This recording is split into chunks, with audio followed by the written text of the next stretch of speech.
tiro limpio, la policía repelió a manifestantes de la comunidad El Limón al norte del país, quienes exigen justicia por la muerte de Ángel Miguel Santos, de 20 años de edad.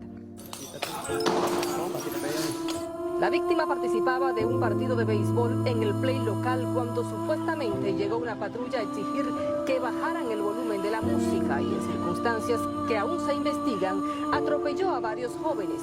Por el hecho responsabilizan al comandante del destacamento policial.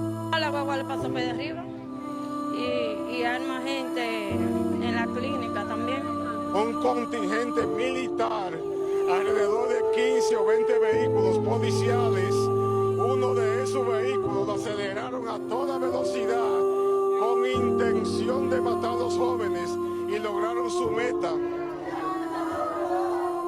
La tragedia causó indignación entre los familiares de la víctima y vecinos, quienes intentaron quemar el cuartel, lanzaron piedras y otros objetos, causando roturas de cristales y destrucción parcial del mobiliario exterior.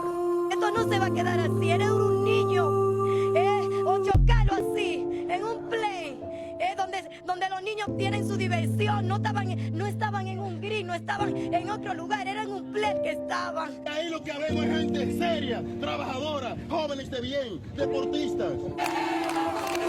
Las protestas se extendieron hasta la calle principal, donde los residentes desataron toda su furia, dejando escombros y neumáticos ardiendo.